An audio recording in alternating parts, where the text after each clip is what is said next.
The thick, red journal was found in their home by his wife, Mary Richardson Kennedy, who, distraught over their impending divorce and Kennedy's serial philandering, committed suicide last year. They married in 1994, weeks after Kennedy divorced his first wife, Emily Black, with whom he had 2 children. In 2010, Kennedy and his wife separated when he filed for divorce. Richardson told a friend that her husband noted the names of his romantic conquests on pages in the back of his journal under the pre-printed heading cash accounts. The couple was not yet divorced when she died and were bitterly arguing over issues involving custody and finances. And on May 16, 2012, Richardson, 52, committed suicide by hanging herself in an outbuilding on the couple's Bedford estate. Kennedy had temporary custody of the 4 children and was dating actress Cheryl Hines. But the secret journal also records the names of women, with numbers from 1 to 10 next to each entry. The codes corresponded to sexual acts, with 10 meaning intercourse.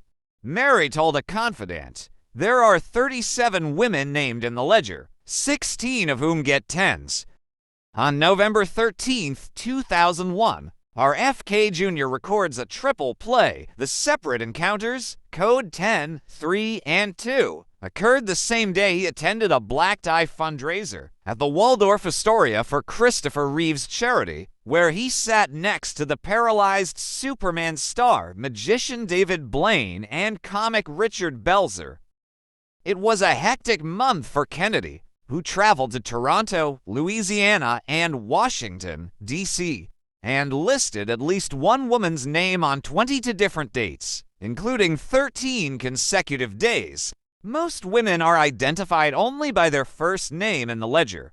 They include a lawyer, an environmental activist, a doctor, and at least one woman married to a famous actor. The diary is laced with Kennedy's Catholic guilt over his infidelities, which follow the same pattern of affairs pursued by his uncles, John F. Kennedy and Edward Kennedy, as well as his own father. On days without a woman's name, Kennedy would often write victory.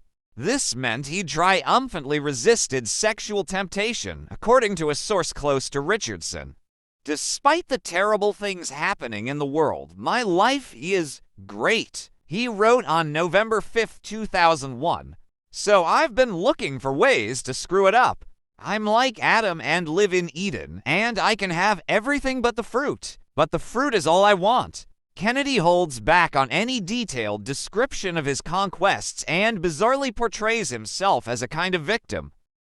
He uses the word mugged as shorthand for being seduced. "I narrowly escaped being mugged by a double team of 2 women. It was tempting, but I prayed and God gave me the strength to say no." He writes on February 6th. A few days later, on Valentine's Day, he gives his pregnant wife orchids. He notes, on May 21st, he writes about hosting dinner for Leonardo DiCaprio, driving the actor to the city, and then meeting someone else in Manhattan. He notes he got mugged on my way home, recording a 10 with the name of a woman next to it. "I've got to do better," he adds. In another entry, he tells himself to avoid the company of women. "You have not the strength to resist their charms and to be humble like a monk. Keep your hands to yourself, avert your eyes."